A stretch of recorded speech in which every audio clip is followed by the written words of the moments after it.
পবিত্র হজের আনুষ্ঠানিকতা শুরু, লাব্বাইক আল্লাহুম্মা লাব্বাইক ধ্বনিতে মুখর মিনা প্রান্তর।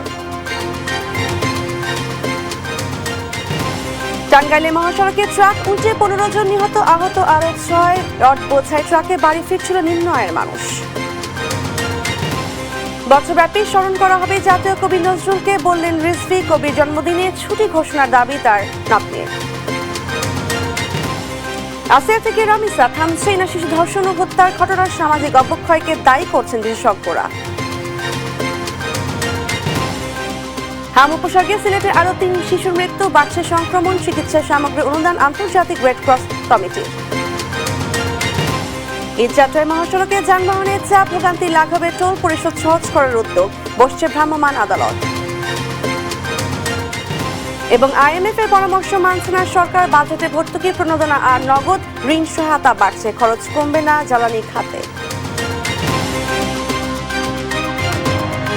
এই অবস্থায় পড়তে না চাইলে ব্যবহার করুন rainbow damp protector. Elastomeric emulsion থাকায় দেয়াল থাকে damp proof rainbow paints, colour of joy. শুভ সকাল। সংবাদ সকালে দেখছিলেন সুপার বোর্ড সংবাদ শিরোনাম, সঙ্গে আছে আমি শাসমিন হাসান। এবার বিস্তারিত। পবিত্র হজের আনুষ্ঠানিকতা শুরু হলো। লাখো হাজের লাব্বাইক আল্লাহুম্মা লাব্বাইক ধ্বনিতে মুখর মিনা। এবার 16 লাখের বেশি মুসল্লি হজ করতে মক্কায় পৌঁছেছেন। এর মধ্যে বাংলাদেশ থেকে গেছে প্রায় 79,000।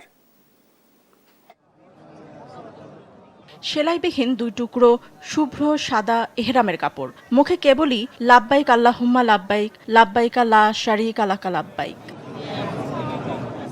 সোমবার 25 মে আরবি মাসের 8 জিলহজ থেকেই শুরু হচ্ছে পবিত্র হজের আনুষ্ঠানিকতা।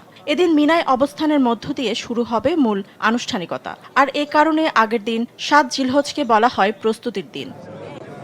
এদিন পবিত্র কাবায় তাওয়াফ ও নফল ইবাদত শেষে সন্ধ্যার পর থেকেই হাজিরা রওনা দেবেন মিনার উদ্দেশ্যে। মুসল্লিদের এ কাফেলাকে নিশ্ছিদ্র নিরাপত্তার চাদরে ঢেকে রেখেছে সৌদি আরবের আইন শৃঙ্খলা বাহিনী। আকাশ থেকে ড্রোন এবং মাটিতে হাজার হাজার নিরাপত্তা কর্মীর কঠোর নজরদারিতে নিশ্চিত করা হচ্ছে হাজিদের সর্বোচ্চ নিরাপত্তা। এবারের হজে আরাফাত ময়দানে খুতবা বাংলা ভাষাসহ মোট 50টি ভাষায় অনুবাদ করা হবে বলে জানা গেছে। আর এবারের ঐতিহাসিক আরাফাতের খুতবা দেবেন মসজিদে নববীর ইমাম ও খতিব শায়খ আলী বিন আব্দুর রহমান আল হুজাইফি। 8 জিলহজ সারাদিন ও রাত হাজিরা মিনায় অবস্থান করবেন এবং ইবাদত বন্দেগীতে মশগুল থাকবেন। 9 জিলহজ সকালে হাজিরা রওনা হবেন আরাফাতের ময়দানের উদ্দেশ্যে।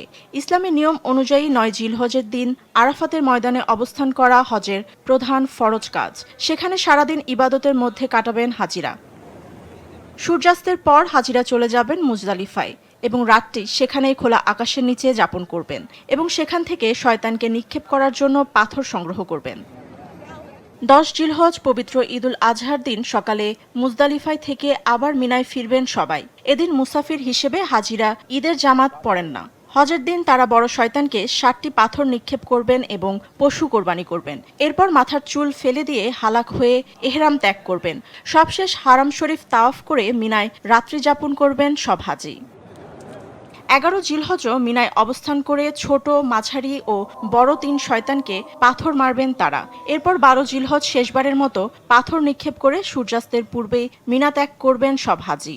মিনায় লাখো হাজির আকুল আকুতি আর চোখের জলে আল্লাহর দরবারে মাগফিরাত কামনায় শেষ হবে হজের মূল আনুষ্ঠানিকতা। মিনা থেকে মক্কায় ফিরে বিদায়ী তাওয়াফের মাধ্যমে শেষ হবে এবছরের হজ কার্যক্রম। নিউজ ডেস্ক, দেশ টিভি। একটা ফ্রিডম দিন তো।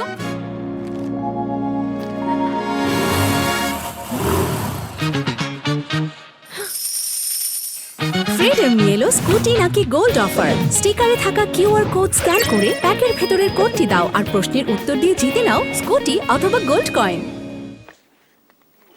দর্শক, সৌদি আরব থেকে হজের সবশেষ খবর জানাচ্ছেন সহকর্মী রফিক চৌধুরী।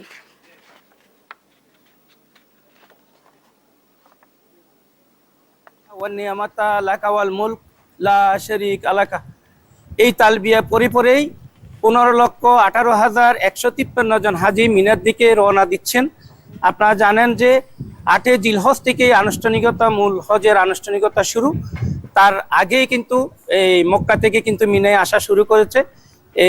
এবার কিন্তু বাংলাদেশি প্রায় ৭৮,০০০ হাজি এই হজ করতে এসেছেন। তার মধ্যে ২৭ জন হাজি মৃত্যুবরণ করেন, সেখানে ৯ জন নারী রয়েছেন। আপনারা জানেন ২০২৬ সালের হজের জন্য ধর্মমন্ত্রী বলছেন এটি যেন আমাদের বাংলাদেশিদের জন্য সুন্দর একটি অপরচুনিটি, যাতে সুন্দরভাবে তারা হজ পালন করতে পারে স্বাচ্ছন্দ্যে। সেজন্য সব রকমের প্রস্তুতি মক্কা হজ মিশন নিয়েছেন এবং বাংলাদেশের পক্ষ থেকে যে সকল ভলান্টিয়ার এবং মেডিকেল টিম রয়েছে সেগুলোই কিন্তু একযোগে কাজ করছে। আর তার সাথে সাথে কিন্তু সৌদি আরবের, আপনারা জানেন এখানে সৌদি আরবের যে এবং আকাশপথ স্থলপথ নিশ্ছিদ্র নিরাপত্তা নিশ্চিত করেছে হাজিদের একমাত্র এই নিরাপত্তার কথা চিন্তা রেখে। ৮ই জিলহজ হাজিরা মিনায় অবস্থান করবেন। মিনায় তারা জোহর, আসর, মাগরিব, এশা এবং ফজর নামাজ পড়েই আবার তারা ৯ই জিলহজ এই আরাফাতের দিকে রওনা দিবেন। তো এই ছিল সৌদি আরব থেকে রফিক চৌধুরী, দেশ টিভি। ধন্যবাদ রফিক চৌধুরী। হজের সর্বশেষ খবর জানাচ্ছিলেন সহকর্মী রফিক চৌধুরী। ঢাকা টাঙ্গাইল যমুনা মহাসড়কে রড বোঝাই ট্রাক উল্টে অন্তত ১৫ জন নিহত হয়েছেন। এই ঘটনায় আহত হন আরও ৬ জন। নিহতরা সবাই ট্রাকে করে ঈদ যাত্রায় উত্তরবঙ্গের দিকে যাচ্ছিলেন। সোমবার ভোর ৪টার দিকে মহাসড়কের সৈরাতল দক্ষিণপাড়া এলাকায় এই দুর্ঘটনা হয়। পুলিশ জানায় রড বোঝাই ট্রাকটির চালক নিয়ন্ত্রণ হারালে রাস্তার পাশে খাদে পড়ে উল্টে যায়। এতে ট্রাকের নিচে চাপা পড়ে ঘটনাস্থলে ১৫ জন নিহত হন এবং আহত হন আরও ৬ জন। পরে ফায়ার সার্ভিস ও স্থানীয়রা আহতদের উদ্ধার করে টাঙ্গাইল সদর হাসপাতালে পাঠান। দুর্ঘটনার পর মহাসড়কে কিছু সময় যান চলাচল বন্ধ থাকে, পরে পুলিশ পরিস্থিতি নিয়ন্ত্রণে আনে। আমরা ছিলাম হলো 18 জন। 18 জনের মনে করো পাশাপাশি গ্রামের বাড়ি। আমার রাজেন্দ্রবাড়ি গ্রামে মান্দা থানা, একই মনে করো একই থানার লোকজন মারা গেছে। আমরা 15 জনকে নিহত অবস্থায় পাই আর 6 জনকে জীবিত অবস্থায় পেয়ে আমাদের অ্যাম্বুলেন্স দ্বারা টাঙ্গাইল মেডিকেল কলেজ হাসপাতালে আমরা প্রেরণ করি। ট্রাকের মধ্যে রড ছিল, অ্যাঙ্গেল ছিল, ওর উপরে যাত্রী ছিল। যাত্রীগুলো সবাই চাঁপাইনবাবগঞ্জের বলে আমরা জানতে পারছি। আরএফএল ওয়াটার পাম্পের রোটর এখন আরো উন্নত আর বিদ্যুৎ সাশ্রয় হয় 20% পর্যন্ত। চট্টগ্রামে সীতাকুণ্ডের জঙ্গল সলিমপুরে র্যাব ও পুলিশ ক্যাম্পে হামলা চালিয়েছে সন্ত্রাসীরা। এ সময় পাল্টা গুলি চালায় আইনশৃঙ্খলা বাহিনী। বিষয়টি নিশ্চিত করেছেন যৌথ বাহিনীর লেফটেন্যান্ট কর্নেল হাফিজুর রহমান। রোববার রাত 2:30টার দিকে র্যাব ক্যাম্প ঘেরাও করে পুলিশ গুলি করে সন্ত্রাসীরা। পরে যৌথ বাহিনী অভিযান শুরু করে। ভোর পর্যন্ত অভিযান চললেও হতাহতের কোনো খবর পাওয়া যায়নি। স্থানীয় সূত্রে জানা গেছে একই সময় জঙ্গল সলিমপুরের অলিনগরে পুলিশ ক্যাম্পেও হামলা চালায় সন্ত্রাসীরা। ঘটনাস্থলে অতিরিক্ত পুলিশ মোতায়েন করা হয়েছে। পরিস্থিতি নিয়ন্ত্রণে যৌথ বাহিনীর অভিযান অব্যাহত রয়েছে।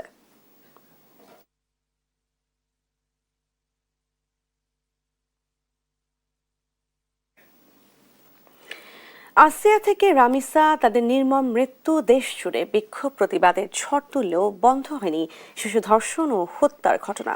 পরিসংখ্যান বলছে চলতি মে মাসেই প্রায় 20টি শিশু ধর্ষণের ঘটনা ঘটেছে, যার মধ্যে 3 জনকে ধর্ষণের পর নির্মমভাবে হত্যা করা হয়।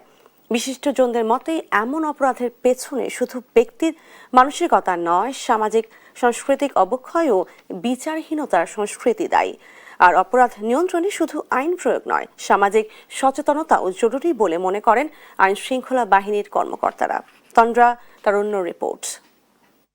আমার মুখ যেন খালি না হয়ে যায়, কোনো বাবার যেন আত্মনাদ না করতে হয়।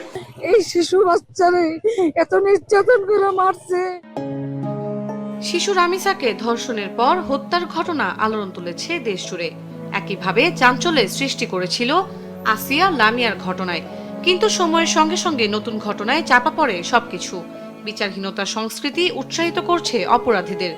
একের পর এক পৈশাচিক লালসার শিকার হচ্ছে শিশুরা। গেল 19 মে রাজধানীর পল্লবীতে 7 বছরের রামিসাকে ধর্ষণের পর মাথা কেটে বিচ্ছিন্ন করা হয়। এর আগে 16 মে মুন্সিগঞ্জে 10 বছরের শিশু, 14 মে ঠাকুরগাঁওয়ে 4 বছরের শিশু, 6 মে সিলেটে 4 বছরের শিশু লালসার শিকার হয়ে মৃত্যুর কোলে ঢলে পড়ে। দেশজুড়ে বিক্ষোভ প্রতিবাদের মধ্যেও বন্ধ হয়নি শিশু নির্যাতনের ঘটনা। বেসরকারি সংগঠন আইন ও সালিশ কেন্দ্রের তথ্য মতে 20 মে পর্যন্ত চলতি মাসে ধর্ষণের শিকার হয় 24 শিশু। এর মধ্যে 3 শিশুকে ধর্ষণের পর হত্যা করা হয়। আপনারা কোনো এক্সাম্পল তারা করতে পারবে?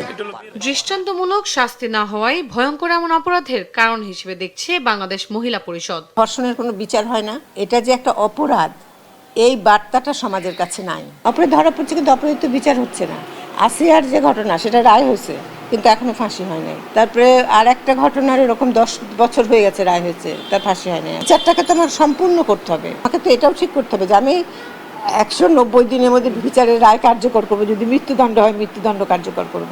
আর অপরাধের পেছনে শুধু ব্যক্তির মানসিকতাই নয়, দীর্ঘদিনের সামাজিক ও সাংস্কৃতিক অবক্ষয়কে দায়ী করছেন সমাজবিজ্ঞানীরা। আগে যেগুলো ছিল সেগুলো কি দেখছি আমরা কি দেখছি? Vulgarism, brutality, this sort of concept আপনি যখন ভিডিওতে দেখান, দিস সোর্ট অফ কনসেপ্ট যখন আপনি গ্র্যাজুয়ালি যখন এই ব্রুটালিটি, এই ভায়োলেন্সগুলো আপনি দেখাবেন, আপনি ওগুলোকে হেট্রেট করছেন, বাট আপনি যখন দেখছেন তখন আপনার কাছে ফর এ লং রেঞ্জে যখন এটা কোনো প্রপার রেশনাল এক্সপ্লেনেশন পাবেন না, you will be attracted with that. তখন হবে কি যে আপনার একটু করে দেখতে ইচ্ছা করবে, আপনার মনে হবে যে এটা করাই যেতে পারে। আইন শৃঙ্খলা বাহিনীর কর্মকর্তারা বলছেন, অপরাধ নিয়ন্ত্রণে শুধু আইনের প্রয়োগ নয়, সামাজিক সচেতনতাও জরুরি। আইন শৃঙ্খলা বাহিনীর মধ্যে শুধু আইন প্রয়োগ করে এটা কিন্তু দুরূহ। প্রত্যেকটা ব্যক্তিকে যেমন সচেতন হওয়ার প্রয়োজন এবং সামাজিকভাবে সচেতনতা গড়ে তোলার প্রয়োজন আছে।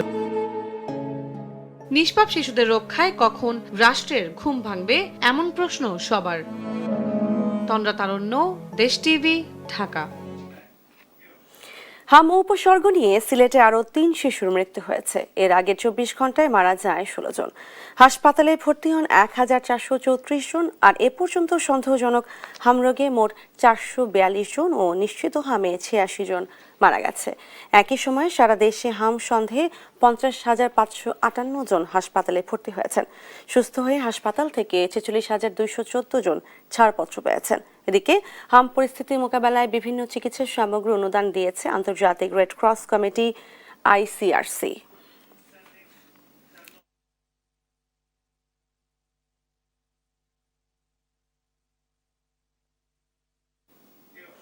এবার স্যাভলন কোরবানির হাট।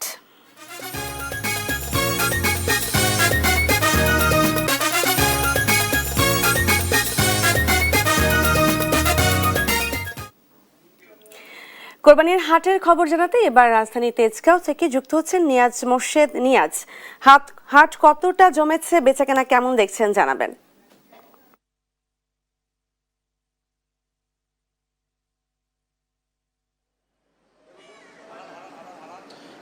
আমি এখন আছি রাজধানীর তেজগাঁও যে গরুর হাটটি বসছে সেই গরুর হাটে। এখানে কিন্তু আসলে ছোট বড় অনেক গরুর সমাহার কিন্তু এখানে রয়েছে। যদি একটু দেখাই যে আসলে এই মুহূর্তে কিন্তু আসলে একটু গরু দরদাম চলছে, একটু দেখাই যে এই গরুটা কিন্তু এখানে কিনতে আসছেন বিক্রেতারা কিন্তু এনে দাঁড় করিয়েছেন এবং ক্রেতারা কিন্তু আসলে এটি দেখছেন। যদি একটু বলি, গরুটাকে দেখতে পাচ্ছেন, এই গরুটা কত দাম চান? দাম চাইছে 165। আপনারা তো কিনতে আসছেন, কিরকম কত দাম মনে হচ্ছে? আমরা এটা 31 বলছি। যেমনটি শুনছিলেন আসলে তারা এখনো কিন্তু আসলে দরদাম করছে গরুটিতে, যে 165 চেয়েছেন এবং 31 কিন্তু আসলে এই গরুটির আপনার ক্রেতারা যারা আছে তারা কিন্তু বলছেন।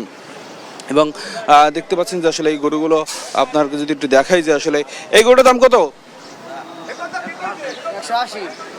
180। এটার দাম কত? এটার 140।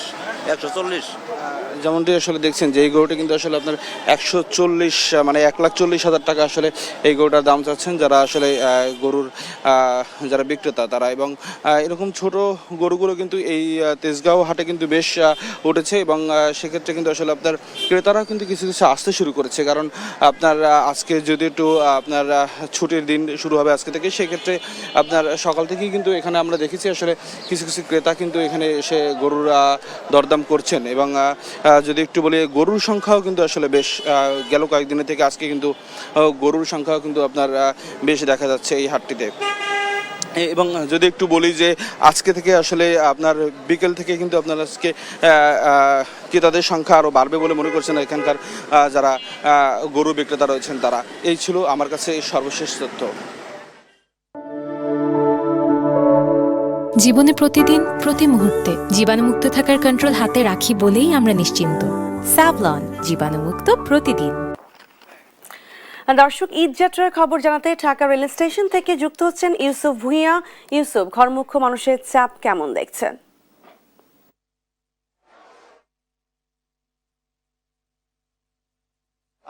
ঈদ আনন্দ ভাগাভাগি করতে কিন্তু যারা পরিবারের সঙ্গে দেখা করতে যাচ্ছেন ঢাকা থেকে, এবং সেই যাত্রী যারা রয়েছেন সেই যাত্রীরা কিন্তু এই মুহূর্তে আমি কমলাপুর রেল স্টেশন রয়েছে সেখানে কিন্তু উপচে পড়া ভিড় লক্ষ্য করছি। এবং সকাল থেকে এখন পর্যন্ত বেশ কয়েকটি ট্রেন কিন্তু ঢাকা থেকে দেশের বিভিন্ন প্রান্তে বিভিন্ন জেলার উদ্দেশ্যে ছেড়ে গিয়েছে। এবং এই ট্রেনগুলো এখন পর্যন্ত আমরা যে চিত্র দেখেছি যে কমলাপুর রেল স্টেশনে, সেখানে আমরা দেখেছি যে উত্তরবঙ্গ থেকে শুরু করে দক্ষিণাঞ্চল সব অঞ্চলের যে যাত্রীরা রয়েছেন তারা কিন্তু একে একে আসছেন, এবং তাদের যে নির্দিষ্ট টাইম ট্রেনের সেই টাইমের প্রায় 1 ঘন্টা 2 ঘন্টা আগে অনেকে এসে উপস্থিত হচ্ছেন রেল স্টেশনে।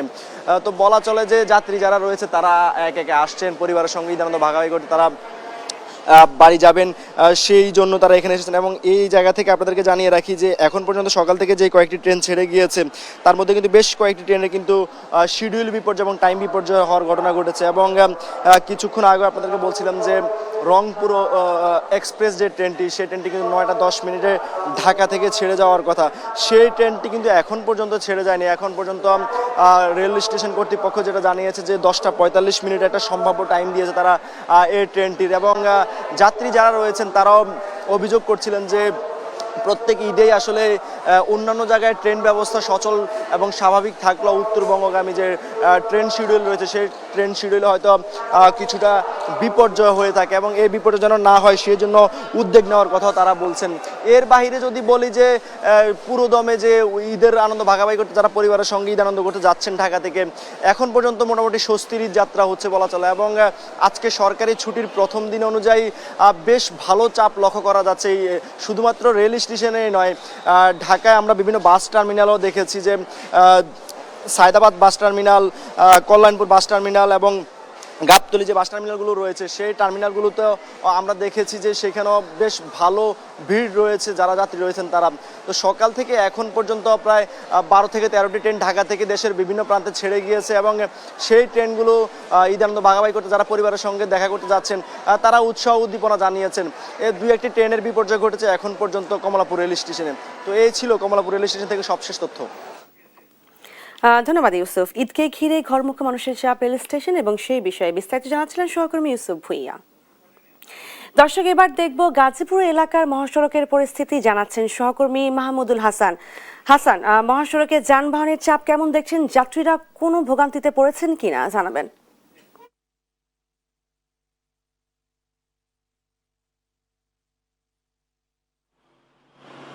আজ থেকে মূলত শুরু হচ্ছে ঈদ যাত্রা। 25 মে থেকে 31 মে পর্যন্ত যেহেতু ঈদের ছুটি, এবং এই ছুটি আজকে থেকে বলা যায় যে সকাল থেকে মহাসড়কগুলোতে যানবাহনের চাপ বেড়েছে। গাজীপুরের 2টি মহাসড়কে, বিশেষ করে ঢাকা টাঙ্গাইল এবং ঢাকা ময়মনসিংহ মহাসড়কে গড়মুখী মানুষের ব্যস্ততা কিন্তু কালকে সন্ধ্যা থেকে লক্ষ্য করা যাচ্ছিল, গতকাল সন্ধ্যা থেকে। এখন সকাল থেকে বিশেষ করে গাজীপুরের চান্দনা চৌরাস্তা, টঙ্গী, শ্রীপুর এবং উত্তরবঙ্গের প্রবেশদ্বার খ্যাত চন্দ্রা ত্রিমোড়ে যানবাহনের চাপ সকাল থেকেই ঊর্ধ্বমুখী। তবে স্বস্তির বিষয় হলো এখন পর্যন্ত কোথাও কোনো দীর্ঘ বা বড় ধরনের যানজটের সৃষ্টি হয়নি। যাত্রীদের সাথে কথা বলে জেনেছি দূরপাল্লার পরিবহনে ভাড়া কিছুটা বাড়তি নেওয়া হলেও বড় কোনো ভোগান্তি ছাড়াই তারা এখনো স্বস্তিতে বাড়ির পথে রওনা হতে পারছেন। গড়মুখী মানুষের যাতায়াত নিরাপদ ও স্বস্তিদায়ক করতে আজ থেকে আগামী 31 মে পর্যন্ত ঈদের আগের 3 দিন এবং পরের 3 দিন মোট 7 দিন মহাসড়কে সব ধরনের ট্রাক, কাভার ভ্যান ও ট্যাঙ্ক লরি চলাচল সম্পূর্ণ বন্ধ ঘোষণা করেছে বিআরটিএ। এছাড়া এবার ঈদুল আজহার মূল চ্যালেঞ্জ হিসেবে দেখা হচ্ছে মহাসড়কের পাশে গড়ে ওঠা পশুর হাট, চন্দ্রা ও বোটবাজার সহ বিভিন্ন পয়েন্টে অবৈধ পার্কিং, ভাসমান দোকানপাট এবং যত্রতত্র যাত্রী ওঠানামা করানো। পরিস্থিতি নিয়ন্ত্রণে রাখতে স্থানীয় প্রশাসন ও আইনশৃঙ্খলা বাহিনী বেশ তৎপর রয়েছে। যানজট নিরসনে গুরুত্বপূর্ণ পয়েন্টগুলোতে জেলা প্রশাসনের পক্ষ থেকে 18 জন নির্বাহী ম্যাজিস্ট্রেট নিয়োগ করা হয়েছে। পাশাপাশি গাজীপুর চৌরাস্তায় যানজট নিয়ন্ত্রণে 10 সদস্যের বিজিবি দল সার্বক্ষণিক দায়িত্ব পালন করছে। আর সাধারণ মানুষের যাতায়াত সহজ করতে জেলা প্রশাসনের উদ্যোগে বিআরটিসির অতিরিক্ত 60টি দ্বিতল এসি বাস নামানো হয়েছে। মাঠে কাজ করছে হাইওয়ে পুলিশ। তবে পরিবহন সংশ্লিষ্টরা আশঙ্কা করছেন গাজীপুরের অধিকাংশ পোশাক কারখানা এখনো ছুটি হয়নি। আজকে থেকে ছুটি হওয়ার সম্ভাবনা রয়েছে এবং আজকে থেকে 27 মে পর্যন্ত এই পোশাক কারখানাগুলো কয়েকটি ধাপে ছুটি হবে এবং এই পোশাক কারখানা ছুটির পর সড়কের প্রতি বছরই বাড়তি একটি চাপ লক্ষ্য করা যায় এবং গাজীপুরে ঈদ যাত্রা স্বস্তিদায়ক করতে সবচেয়ে বড় চ্যালেঞ্জ হচ্ছে পোশাক কারখানা শ্রমিক। তো গাজীপুরে এখন পর্যন্ত পরিবহন চলাচল স্বাভাবিক রয়েছে। পরবর্তী বুলেটিনে আরও বিস্তারিত জানার সাথে পেয়েছিল গাজীপুর থেকে। ধন্যবাদ মাহমুদুল। মহাসড়কে যানবাহনের পরিস্থিতি নিয়ে জানাচ্ছিলেন সহকর্মী মাহমুদুল হাসান। দর্শক, এবার ঈদ যাত্রার চাপ বেড়েছে নৌপথেও। আরো জানাতে মানিকগঞ্জ পাটুরিয়া দৌলদিয়া ঘাট থেকে সরাসরি যুক্ত হচ্ছেন সহকর্মী আব্দুল আলিম। আলিম, নৌপথে ঘরমুখী মানুষের চাপ কেমন দেখছেন?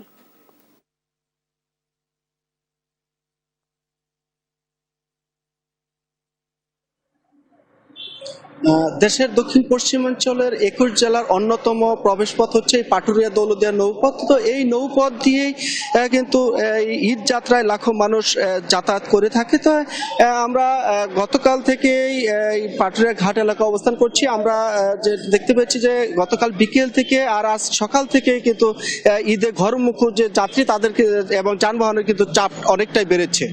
তো চাপ বাড়লেও কিন্তু কোনো ভোগান্তি নেই বলে জানিয়েছে যাত্রী এবং পরিবহন সংশ্লিষ্টরা। তারা যেটি বলছেন যে তারা স্বাচ্ছন্দ্যেই এই ঘাট এলাকায় এসে কিন্তু তারা ফেরিতে পারাপার হতে পারছেন এবং কোনো রকম ভোগান্তি ছাড়াই বলে সন্তুষ্ট প্রকাশ করেছেন যাত্রীরা। তো অপরদিকে আমরা জেলা প্রশাসনের সাথে, পুলিশ প্রশাসনের সাথে এবং বিআইডব্লিউটিসি কর্তৃপক্ষের সাথে কথা বলেছি। তারা যেটি বলেছেন যে ঈদে ঘরমুখ যাত্রীদের নির্বিঘ্নে পারাপারে তারা ত্রিমুখী উদ্যোগ নিয়েছে, যে উদ্যোগের কারণেই কিন্তু এই কোনো রকম ভোগান্তি হচ্ছে না বলে তারা দাবি করেছেন। তারা যেটি বলছেন যে এই ঘাট এলাকায় এবং ঢাকা-রিচা মহাসড়কের মানিকগঞ্জের অংশে প্রায় 5 শতাধিক পুলিশ সদস্য টহলরত অবস্থায় আছে এবং নির্বাহী ম্যাজিস্ট্রেটগণও রয়েছে।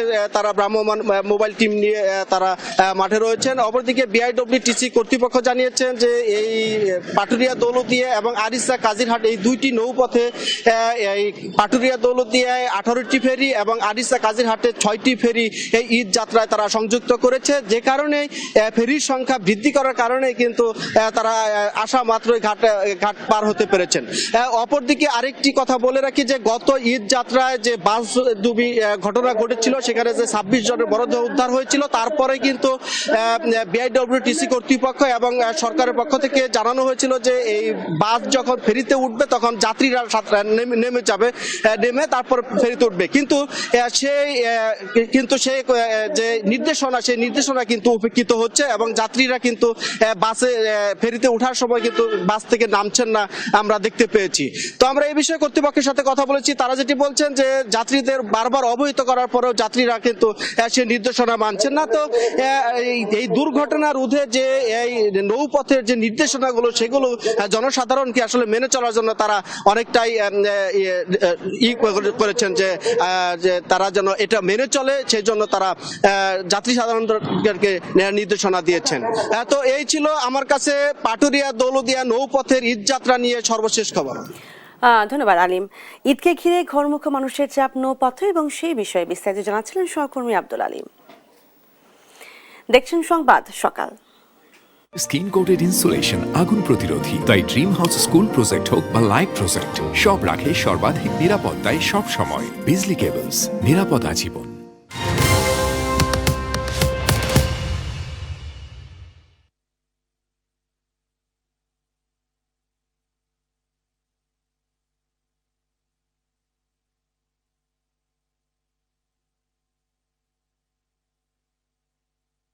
সংবাদ সকাল।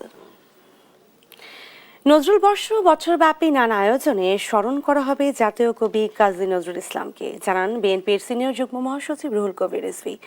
সরকারের এই উদ্যোগকে স্বাগত জানান কবি পরিবার। দাবি জানান স্কুল কলেজের পাঠ্যসূচিতে গল্প কবিতার পাশাপাশি কবির জীবনী অন্তর্ভুক্ত করার, এছাড়া কবির নাতনি এ দিনটি ছুটির দিন হিসেবে ঘোষণা করতে সরকারকে আহ্বান জানান। কবি কাজী নজরুল ইসলাম বাংলা সাহিত্যের এমন এক অনন্য বিস্ময়, যিনি এক হাতে যুদ্ধের দামামা বাজিয়েছেন, অন্য হাতে রচনা করেছেন চিরন্তন প্রেমের অমর কাব্য। পরাধীনতার শৃঙ্খল ভাঙার জন্য তার কলম যেমন বারবার অগ্নিগর্ভ তলোয়ার হয়ে উঠেছিল, তেমনি মানুষের ভেদাভেদ ভুলে সাম্যে সমাজ গড়তে তিনি ছিলেন এক আপোষহীন কণ্ঠস্বর। কবির ১২৭তম জন্মজয়ন্তী উপলক্ষে ভোরের আলো ফোটার সঙ্গে সঙ্গেই ঢাকা বিশ্ববিদ্যালয়স্থ সমাধিতে ফুলেল শ্রদ্ধা জানাতে আসেন সর্বস্তরের মানুষ। নজরুলের আদর্শ ধারণ করতে তরুণদের প্রতি আহ্বান জানান বিভিন্ন সামাজিক ও সাংস্কৃতিক সংগঠনের সদস্যরা। মুখে ছিলেন, হৃদয়ে ছিলেন, কিন্তু এখন তো এতকাল পরে তাকে কিন্তু আমরা সঠিকভাবে সেই প্রজ্ঞাপনে পেয়েছি। সকালে সমাধিতে শ্রদ্ধা জানায় বাংলাদেশ জাতীয়তাবাদী দল বিএনপি। এ সময় দলের সিনিয়র যুগ্ম মহাসচিব রুহুল কবির রিজভী বলেন, স্বৈরাচার ও ফ্যাসিবাদের বিরুদ্ধে লড়াইয়ে আজীবন প্রধান প্রেরণা ছিলেন কাজী নজরুল ইসলাম। আমরা এই বছরব্যাপী নজরুলকে চর্চা করব, নজরুলকে অনুশীলন করব। সরকারি গৃহীত নজরুল বর্ষ উদ্যোগকে স্বাগত জানান নজরুল পরিবারের সদস্যরা। স্কুল কলেজের বইয়ে কবির জীবনে যুক্ত করার পাশাপাশি তার লেখাগুলো বিভিন্ন ভাষায় অনুবাদের আহ্বানও জানান তারা। আজকের দিনটা একটু ছুটি ঘোষণা হলে আমার মনে হয় এটা আরেকটু প্রাসঙ্গিক হতো। শুধু ইংরেজি ভাষায় নয়, বিশ্বের দরবারে পৌঁছাবার জন্য নানান গুরুত্বপূর্ণ ভাষায় যেন তাকে পৌঁছানো হয়, তার রচনাবলী অনুবাদ করা হয়, কবির পুরো জীবনটা তাদের পড়ানো হয়। জাতীয় কবির দ্রোহ, প্রেম ও সাম্যের বাণী শুধু জন্ম জয়ন্তীতেই নয়, বরং বছর জুড়ে চর্চার মাধ্যমে নতুন প্রজন্মের হৃদয়ে গেঁথে থাকবে, এমনটাই প্রত্যাশা সবার। জান্নাতুল মোহনা, দেশ টিভি, ঢাকা।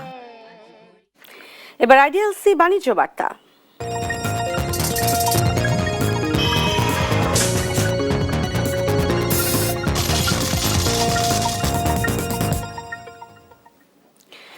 ঈদের আগে আন্তর্জাতিক বাজারে বড় ব্যবধানে বেড়েছে স্বর্ণের দাম। ডলারের দরপতন, মধ্যপ্রাচ্যের উত্তেজনা এবং বৈশ্বিক অর্থনৈতিক অনিশ্চয়তার কারণে বিনিয়োগকারীরা আবারও নিরাপদ সম্পদ হিসেবে স্বর্ণের দিকে ঝুঁকছেন। বার্তা সংস্থা রয়টার্সের প্রতিবেদনে বলা হয়েছে, সোমবার স্পট মার্কেটে স্বর্ণের দাম ১.৪% বেড়ে প্রতি আউন্স ৪,৫৭০.৮৮ ডলারে দাঁড়িয়েছে। এর প্রভাব দেশের বাজারে পড়তে পারে বলে জানিয়েছে বাংলাদেশ জুয়েলার্স অ্যাসোসিয়েশন। বর্তমানে দেশের বাজারে প্রতি ভরি ২২ ক্যারেট স্বর্ণ বিক্রি হচ্ছে ২,৩৫,৯৬৩ টাকায়।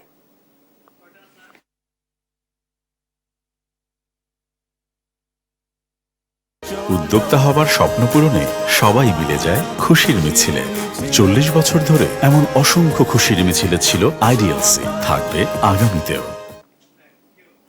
দেখছেন সংবাদ সকাল। আরএফএল এসডব্লিউআর পাইপি মাপে যা বলে তাই দেয়। RFL SWR pipe and fittings.